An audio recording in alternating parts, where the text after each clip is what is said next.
Item ಯಾವುದೇ ಇರಲಿ try ಮಾಡಿ ಆಚಿ ಚಿಕನ್ ಮಸಾಲಾ. ಆಚಿ ಚಿಕನ್ ಮಸಾಲಾ. ಅಷ್ಟೊಂದು ಸ್ಯಾಕ್ರಿಫೈಸ್ ಮಾಡಿದ್ದಾರೆ ಸರ್. ಒಂದು ಸುಂದರವಾದ ಹಾಡನ್ನ ಅವ್ರಿಗೋಸ್ಕರ ಹಾಡಿ ಸರ್.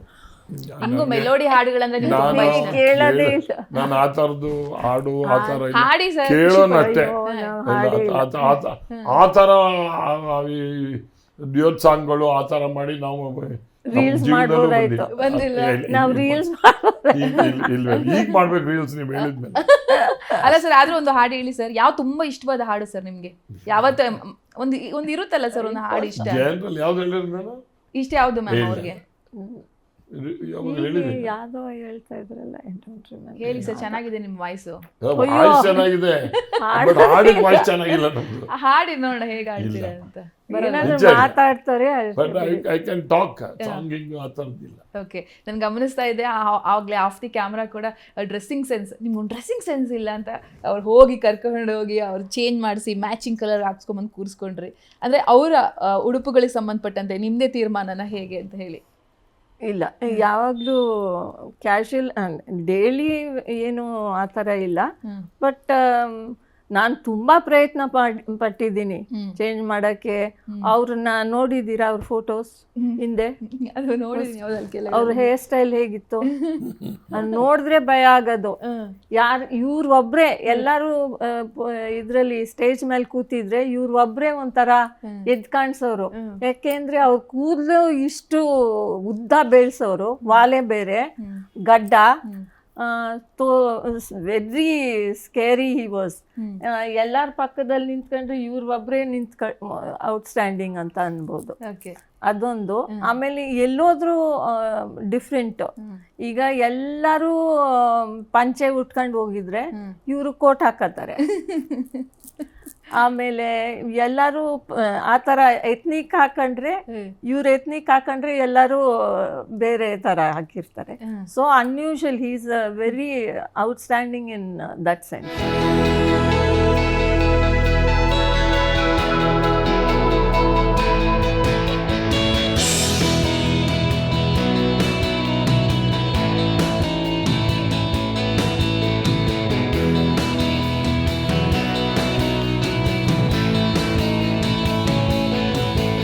ಅವ್ರ ಬಗ್ಗೆ ನಿಮಗಿರುವಂತಹ ಕಂಪ್ಲೇಂಟ್ ಏನು ಮ್ಯಾಮ್? ಟೈಮ್ ಕೀಪ್ ಅಪ್ ಮಾಡಲ್ಲ ಯಾವಾಗಲೂ. ಓಕೆ, ಅದೊಂದು ಟೈಮ್ ಕೀಪ್ ಅಪ್ ಮಾಡಲ್ಲ. You should value women. ಅವ್ರನ್ನ ಎಸ್ಪೆಷಲಿ ಈಗ ನಾನು ಹೇಳ್ದಂಗೆ ಅವ್ರ ತಾಯಿನ ಅವ್ರಿಗೆ ಗೊತ್ತಾಗಿದ್ದು ಯಾವಾಗ? ನಾನು ತಿಳ್ದಂಗೆ ಅವ್ರ ತಾಯಿನ ಪರಿಚಯ ಆಗಿದ್ದು ನನ್ನ ಮದುವೆ ಆದ್ಮೇಲೆ. ಅಂದ್ರೆ ಹಾಸ್ಟೆಲಲ್ಲಿ ಇದ್ದಿದ್ದು, ಅವ್ರ ಅಕ್ಕನ ಮನೇಲಿ ಇದ್ದು, ಒಕ್ಕಲಿಗ ಸಂಘ ಹಾಸ್ಟ್ಲು, ಯೂನಿವರ್ಸಿಟಿ ಹಾಸ್ಟ್ಲು ಎಲ್ಲ ಹೊರಗಡೆನೆ ನಾವು ಓದ್ದವ್ರು. ಅವ್ರ ಪರಿಚಯ, ಅವ್ರನ್ನ ಗೊತ್ತು ಮಾಡ್ಕೊಂಡಿದ್ದು, ಅವ್ರು ಯಾವ ತರ ಕಷ್ಟಪಟ್ಟವ್ರೆ ಏನು ಗೊತ್ತಿರ್ಲಿಲ್ಲ. ಮದ್ವೆ ಆದ್ಮೇಲೆ ಸಾಧ್ಯ ಆಯ್ತು. ಜೊತೆಲಿ ಕೂತ್ಕೊಂಡು ಈ ತರ ಮಾತಾಡೇ ಇಲ್ಲ ಅನ್ಸುತ್ತೆ. ನಾನ್ ಬಂದ್ಮೇಲೆ ಅವ್ರು ಕೂತ್ಕೊಂಡು ಮಾತಾಡಿ ಈ ತರ ಕಷ್ಟ ಸುಖ ಹೆಂಗೆ ಜೀವನ ಕಳೀತಿದ್ರು ಅಲ್ಲಿ ಅಂತ ಗೊತ್ತಾಗಿದ್ದು ಮದ್ವೆ ಆದ್ಮೇಲೆ. ಸೂಪರ್ ಮ್ಯಾಮ್, ನಿಮಗೆ ಬಹಳ ಖುಷಿ ಆಯ್ತು. ಅತ್ತೆ ಸೊಸೆ ಅಂತ ಅಂದಾಗ ಯಾವ ಲೆವೆಲ್ ಕಿತ್ತಾಟ ಇರುತ್ತೆ, ಬಟ್ ನೀವು ಅವರ ಮಗನಿಗೆ ತಾಯಿಯ ವ್ಯಾಲ್ಯೂ ಏನು ಅನ್ನೋದನ್ನ ಅರ್ಥ ಮಾಡಿಸಿದ್ರಿ. ಇದು ತುಂಬಾ ಒಂಥರ ಮನಸ್ಸಿಗೆ ಹತ್ತಿರವಾದಂತ ವಿಚಾರ ಅಂತ ಹೇಳ್ಬೋದು. ಅದು ಅವ್ರಿಗೆ ಗೊತ್ತಿಲ್ಲ, ಬಟ್ ನನಗೆ ಗೊತ್ತಿತ್ತು. ನನಗೆ ಗೊತ್ತಿರೋದಕ್ಕೆ ಅಲ್ಲ, ಅವರು ಅಂದ್ರೆ he did not give time ಅಷ್ಟು ಅವ್ರ ತಾಯಿಗೆ. ಬರೋದು, ಬರೀ ದುಡ್ಡು ಕೊಡ್ತೀಯಾ ಏನೋ ಆ ಥರ ಇಸ್ಕೊಂಡು ಹೋಗೋದು, ಊಟ ಮಾಡೋದು, ಹಬ್ಬಕ್ಕೆ ಬರೋದು, ಊಟ ಮಾಡೋದು, ಆ ಥರ ಫ್ರೆಂಡ್ಸ್ ಜೊತೆ ಸೇರೋದು, ಅವ್ರ ನೆಂಟರು ಅವ್ರ ಜೊತೆ ಕೂತ್ಕೊಳ್ಳೋದು, ಆಟ ಆಡೋದು, ಬರೋದು, ಆ ಥರ ಇತ್ತು. ಬಟ್ ಕ್ಯಾಶುಯಲ್ 1-to-1 ಮಾತೇ ಆಡಿಲ್ಲ ಅನ್ಸುತ್ತೆ. ನಾನು ಮದುವೆ ಆದಮೇಲೆ ಕಾರಲ್ಲಿ ಯಾವಾಗಲಾದ್ರೆ ಟ್ರಾವೆಲ್ ಮಾಡ್ತಾ ಇದ್ದೋ, ಆವಾಗ ಕೂತ್ಕೊಂಡು ಅವ್ರಿಗಂತೂ ಅಷ್ಟು ಆಸೆ ಮಾತಾಡೋಕ್ಕೆ ಅವ್ರ ಮಗನ ಜೊತೆ. ಸೊ ಅದು ನಾನು ಐ ಸಾ ದ ಡೆವಲಪ್ಮೆಂಟ್ ಅಲ್ಲಿ. ಇವತ್ತು ಅವ್ರಿಗೆ ಅರ್ಥ ಆಗಿದೆ. ಮೊಮ್ಮಗಳ ಮೂಲಕ ತಾಯಿಯನ್ನು ನೋಡೋ ಪ್ರಯತ್ನವನ್ನ ಮಾಡಿದ್ರಿ, ನೀವು ಮಾಡ್ತಾ ಇದ್ದೀರಾ. ತಾಯಿಯ ಹೆಸರನ್ನೇ ಕರೆದು ಆ ಮೊಮ್ಮಗಳನ್ನ ಮಾತಾಡಿಸ್ತೀರಾ, ಪ್ರೀತಿ ವಾಟ್ ಎವರ್, ಅದೊಂಥರ ಮಿಸ್ಸಿಂಗ್ ಫೀಲ್ 100% ನಿಮ್ಗೆ ಇದ್ದಿರುತ್ತೆ. ಸರ್, ಹೇಗನ್ಸುತ್ತೆ ಮೊಮ್ಮಗಳನ್ನ ಮೂಲಕ ತಾಯಿಯನ್ನು ನೋಡ್ತಾ ಇದ್ದೀರಿ ಇವಾಗ? ನನಗೆ 5 ಜನ ಮೊಮ್ಮಕ್ಕಳು. ಇವ್ರಿಗೆ ನನ್ನ ಮಗಳಿಗೆ ಇಬ್ಬರು, ಚರೀಸಾ ಕೈಲಿನ್ ಅಂತ, ಮಗನಿಗೆ 3 ಜನ, ತಾರಿಯಾ, ಮಿನಾಯ, ನ್ಯೂರಾನ್ ಅಂತ. ಅದರಲ್ಲಿ ವಿಶೇಷವಾಗಿ ಫಸ್ಟ್ ಡಾಟರ್ ಮಗಳು ನಮ್ಮ ದೊಡ್ಡ ಚರೀಸಾ ಅನ್ನೋಳು ಫಸ್ಟ್ ನಮಗೆ ಅತಿ ಇದಾಗಿದ್ದ. ಈಗ ನಮಗೆ 5 ಜನ ಮಕ್ಕಳು ಒಂದೇ, ನೋ ಡಿಫ್ರೆನ್ಶಿಯೇಟ್ ನಾವು ಮಾಡಲ್ಲ.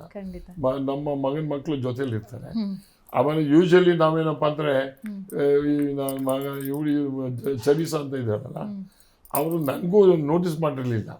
ಶಿ ನೋಟಿಸ್, ನಿಮ್ಮ ಅಮ್ಮನ ಕಾಣಿಸ್ತಾರೆ ಅಂತ. ಅಲ್ಲ ಸರ್, ಈಗ ಮಿನಾಯ. ಆಗ ಅವಾಗ ನನಗೆ ಸೋನಿಗೆ ನನಗೆ I like to call her my mother's pet ಅವ್ರಿಗೆ ಹೇಳೋದಕ್ಕೆ. ಮತ್ತು ನಮಗೂ ಏನೋ ಒಂದು ಬಾಂಡಿಂಗ್. ಬಟ್ ನನಗೆ ನನ್ನ ಇಬ್ಬರು ಮಕ್ಕಳೆಲ್ಲ ಇದ್ದಾರಲ್ಲ, ಅವರು ಇವರೆಲ್ಲ ಒಂಥರ ನಮಗೆ ಬೇರೆ ಡಿಫ್ರೆನ್ಸಿಯೇಟ್ ಏನಿಲ್ಲ. ಬಟ್ ನಮ್ಮ ಖುಷಿ ಏನು ಅಂದರೆ ಮೊಮ್ಮಕ್ಕಳೆಲ್ಲ ಒಟ್ಟಿಗಿದ್ದ ಇರ್ತಾರಲ್ಲ, ಮಾತಾಡೋದು ಒಂದು ಇದು ಕಾಲ ಕಳೀತೀವಲ್ಲ, ದಟ್ ಈಸ್ ಅಮೇಝಿಂಗ್. ಅದನ್ನು ನಮಗೆ ಒಂಥರ ಶೇರ್ ಮಾಡಿ ಹೇಳೋಕ್ಕೆ ಆಗಲ್ಲ, ಆನಂದ. Super sir. ಇವತ್ತು ನೋಡಿ, ಅಧಿಕಾರ ಇದೆ, ಆಸ್ತಿ ಇದೆ, ಅಂತಸ್ತು ಇದೆ, ಎಲ್ಲವೂ ಇದೆ, ಬಟ್ ತಾಯಿ ಅನ್ನೋದು ಮಿಸ್ಸಿಂಗು. ಸೊ ಇವತ್ತು ಅನ್ಸುತ್ತಾ ಸರ್, ನಾನು ಟೈಮ್ ಕೊಡಲಿಲ್ಲ, ಅವ್ರ ಹತ್ರ ಜಾಸ್ತಿ ಬೆರೀಲಿಲ್ಲ, ಅವ್ರ ಮಾತುಗಳನ್ನ ಕೇಳಲಿಲ್ಲ, ಕೊಡಬೇಕಿತ್ತು, ಇವತ್ತು ನಂಗೆ ಬೇಕು ಅಂದ್ರೆ ಅವ್ರಿಲ್ಲ, ಈ ಥರದ್ದೆಲ್ಲ ಅನಿಸಿದೆಯಾ ಯಾವತ್ತಾದ್ರೂ ನಿಮಗೆ? ಒಬ್ಬೊಬ್ಬನೇ ಇದ್ದಾಗ ನಾನು ಕಣ್ಣೀರು ಹಾಕಿದ್ದೀನಿ. ನಮಗೇನು ಅಂದರೆ ತಾಯಿ ಪ್ರೀತಿ ಗೊತ್ತಾಗಿದೆ ಮದುವೆ ಆದಮೇಲೆ. ನನಗೆ ಅವಾಗ ಜೊತೆಲೇ ಕರ್ಕೊಂಬಂದು ಇಟ್ಕೊಂಡಿದ್ದು, ಇದೇ ಮನೇಲಿದ್ರು ಇಲ್ಲೇನೆ. ಬಟ್ ನಮಗೆ ಏನಾಯಿತು ಅಂದರೆ ಬರೀ ಹಾಸ್ಟ್ಲು, ನಾವು ಕಾಲೇಜು, ಎಲೆಕ್ಷನ್ಸು ಬರೀ ಇದೆ, ಪ್ಲೇಫುಲ್ ಥರ ಸ್ಪೋರ್ಟ್ಸು, ನಮಗೆಲ್ಲ ಬರೀ ಇದು ಬಿಟ್ಟರೆ ಬೇರೆದೇ ಗೊತ್ತಿರಲಿಲ್ಲ. ಬಟ್ ಆಮೇಲೆ ಬಂದಾಗ ಒಂದು ಸ್ವಲ್ಪ ಹತ್ತಿರದಿಂದ ಬೆರಿಬೇಕು, ಹೆಂಗಿರಬೇಕು ಅಂಥೇಳಿ ವಿ ಥಾಟ್. ಬಟ್ ನಾನು MLA ಆಗಬೇಕು ಅಂತ ಕನ್ಸ್ಕೊಂಡ್ರಲ್ಲಿ ಇವರಿಬ್ಬರು ಫಸ್ಟು. ಬಟ್ ಅದೇ ನನ್ನ ತಾಯಿ ನೋಡೋಕ್ಕಾಗಲಿಲ್ಲ. 96 ಐ ಲಾಸ್ಟ್ ಮೈ ಮದರ್. ನೋವಿದೆ.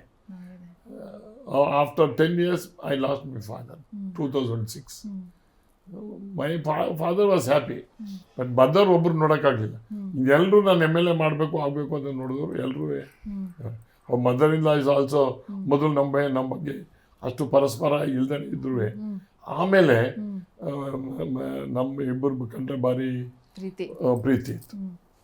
ಮ್ಯಾಮ್, ಆಮೇಲೆ ನಿಮ್ಮ ಮನೇಲಿ ಏನೇನು ಚೇಂಜಸ್ ಆಯಿತು ಮದುವೆ ಬಳಿಕ, ನಿಮ್ಮಿಬ್ಬರ ಮದುವೆ ಬಳಿಕ ನಿಮ್ಮ ಮನೆಯಲ್ಲಿ ಆದ ಬದಲಾವಣೆಗಳನ್ನು ಏನು ಅಂತ ಇದೆ, ನಿಮ್ಮನ್ನು ಹೇಗೆ ಸ್ವೀಕರಿಸಿದ್ರು ಅದಾದ ಬಳಿಕ ಅಂತ? ನನಗೆ ಕಂಡಂಗೆ ಅವರು ಪ್ರೀತಿ ಇದೇ ಇತ್ತು. ನಮ್ಮ ತಂದೆ ಈ ಥರ ಎಕ್ಸೆಪ್ಟ್ ಮಾಡ್ತಾರ ಅಂತಲೇ ಆಶ್ಚರ್ಯ. ಬಟ್ ಅವ್ರು ತುಂಬಾ ಲಾರ್ಜ್ ಹಾರ್ಟೆಡ್ ಅನಿಸುತ್ತೆ. ಅವರು ಇಬ್ಬರು ಕರೆದು ನಮ್ಮಿಬ್ಬರನ್ನೂ ಎಕ್ಸೆಪ್ಟ್ ಮಾಡಿದ್ರು. ಅದು ಆಮೇಲೆ ನಮ್ಮನ್ನ ಅಲ್ಲೇ ಇದ್ದು, ಸೊ ಜೊತೆಲಿ ಇದ್ದು, ಆಮೇಲೆ immediately I was pregnant also. So that was also very good bonding. ಒಂಥರ ನಮ್ಮನ್ನೆಲ್ಲ ಸೇರಿಸ್ತು. ನನ್ನ ಮಗಳು ನನ್ನ ತಂದೆ ನೋಡಿ ತುಂಬಾ ಒಂಥರ ಅಟ್ಯಾಚ್ಮೆಂಟ್ ಆಯಿತು. ಅವರು ನನ್ನ ಮಗನ ಮಾತ್ರ ನೋಡೋಕ್ಕಾಗಲಿಲ್ಲ.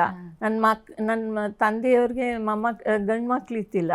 ಸೊ ಅದು ನೋಡಿದರೆ, ನನ್ನ ಮಗನ ನೋಡಿದರೆ ಒಂದು ಸಂತೋಷ ಆಗೋದು, ಅವ್ರ ವಿಶ್ ಫುಲ್ಫಿಲ್ ಆಗೋದು. ಅವ್ರಿಗೆ ಗಂಡು ಮಕ್ಳು ಇರಲಿಲ್ಲ ಅಲ್ಲ, ನಾವಿಬ್ಬರು ಅಕ್ಕ ತಂಗಿದಿರು. ಸೊ ನನ್ನ ಮಗ ಹುಟ್ಟಿ ನೋಡಿದರೆ, but actually I was pregnant, ಅವ್ರು ತೀರೋದ್ರು ಅಷ್ಟೇ. ಮನೆ ಮಗ. ಓಕೆ.